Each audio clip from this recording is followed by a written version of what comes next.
How dare you do such a thing? My usually quiet 5-year-old daughter shouted this with wide eyes. And it happened in the hospital room of my unconscious mother-in-law.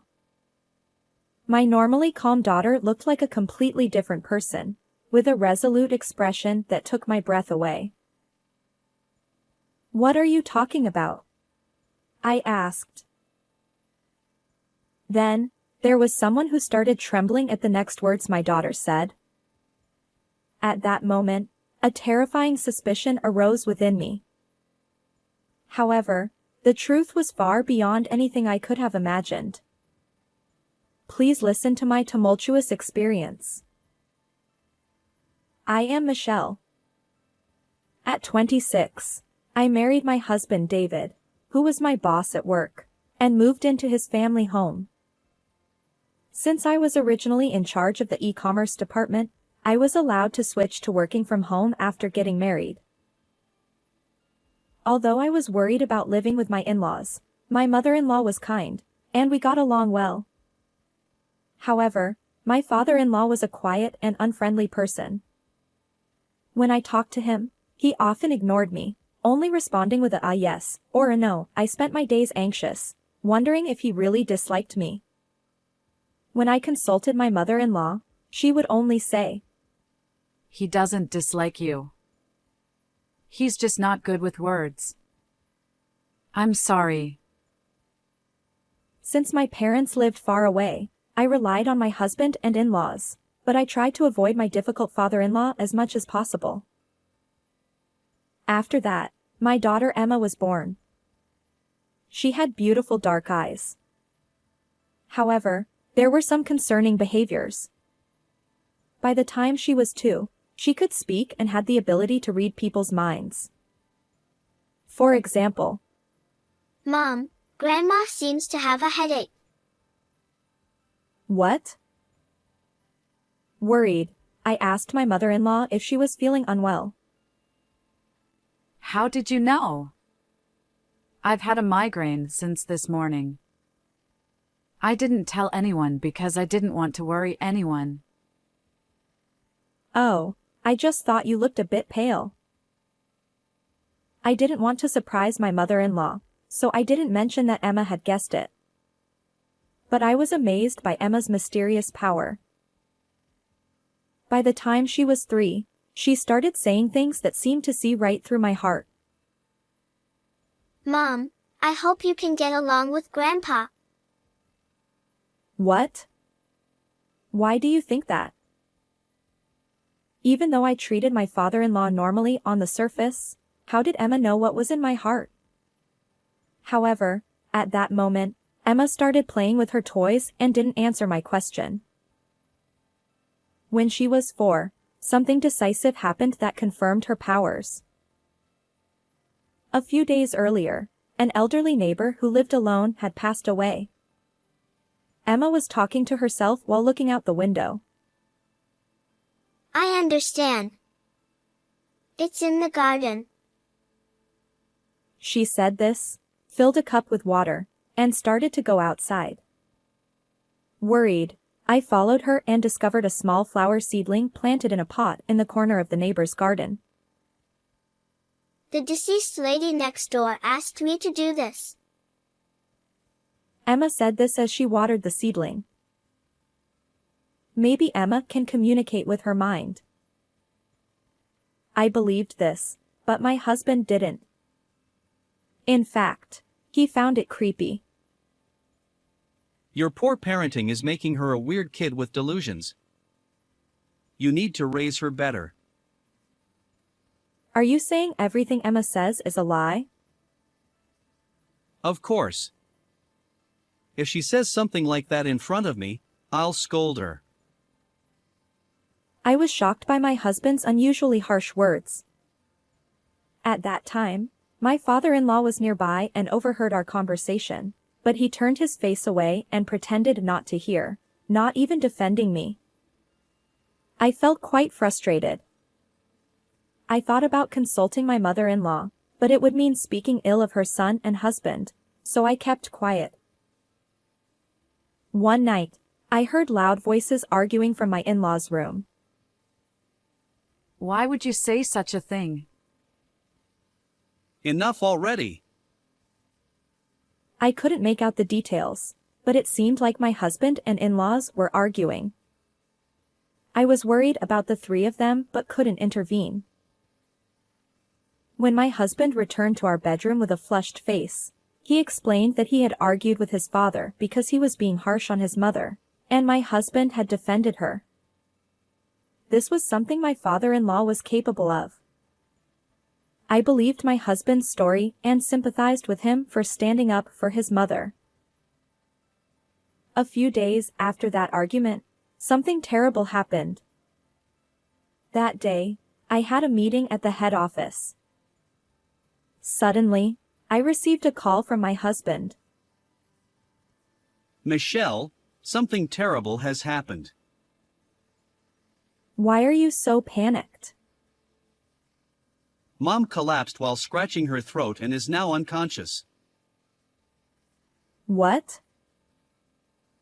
When I heard that my mother-in-law had been rushed to the hospital, I hurried there, only to find her lying unconscious in bed. My father-in-law and husband, both pale-faced, were by her side. What happened? I asked my husband. It was an accident. Mom. He said, but he was too shocked to explain clearly. The doctor said that she might have eaten something harmful and they were running tests, but nothing was clear yet. Hearing that it might be food-related, I remembered something and consulted the doctor. The doctor said they would look into it, but warned that if she didn't regain consciousness, her life couldn't be guaranteed, and we should prepare for the worst. I was stunned. Despite my mother-in-law always being kind and supportive, there was nothing I could do for her in this critical moment. The next day, I hadn't told Emma about her grandmother's hospitalization, thinking it would be too shocking for her. However, Emma suddenly said, Grandma is calling me. So, my husband and I decided to take her to visit. When we entered the hospital room, Emma ran to her grandmother's bed and held her hand. Then Emma started trembling, turned around with wide eyes, furrowed her brows, and with a fierce expression, she said, Emma? What's wrong? Stay away. How dare you make me eat this? I'll be killed by this. My usually quiet daughter spoke with a resolute attitude and a loud voice, as if she were a completely different person. It was as if someone had possessed her. I gasped and hugged her. Emma, what are you saying? But behind me, someone was trembling, eyes wide open and face red. It was my father-in-law. Seeing him, a terrifying suspicion arose within me. At first, I didn't understand, but if what Emma said were my mother-in-law's words, it made sense. Maybe my father-in-law tried to end my mother-in-law's life. If that's the case, I need to separate him from her. I tried to seek help from my husband, but when I looked at him, he was also pale and trembling. Moreover, he pointed at Emma and shouted. Who is she? He screamed, horrified, and left the room. I was confused. Then, Emma continued speaking. Mitch, you know. I was shocked by what she said. The only person who calls me by the nickname Mitchie is my mother-in-law. And the content of what she said was unbelievable. But I learned the truth and vowed to take revenge on the person who had wronged my kind mother-in-law. Michelle, what is going on? My father-in-law demanded, closing in on me. Just then, the police, who had been notified by the hospital, arrived and took my father-in-law away for questioning. Please wait. I'll get to the bottom of this. I decided to return home to uncover the truth. However, I didn't want to put Emma in danger, so I left her with a close mom friend. When I got home, I found my husband packing. "Where are you going?" I asked. He didn't answer and continued packing frantically. "You don't need to run away, do you? Your dad has been taken by the police. And your mom's life is in danger." What? Really? David was momentarily surprised, but then I noticed a slight smirk on his face. He turned to me with a serious expression. So, it was Dad who tried to take Mom's life. Actually, it was Dad who prepared the meal for Mom when she was bedridden with a headache. I'm sure he put poison in it. I understood why my father-in-law had started trembling. He must have realized that the food he prepared was the cause and was terrified. I see. But maybe it wasn't poison. Perhaps it was something in the food that triggered her allergy? David's face twitched for a moment. "I'll have the hospital check it out," Don't do anything unnecessary? he muttered. According to Emma, my mother-in-law had eaten the food prepared by my father-in-law and had an allergic reaction, making it hard for her to breathe.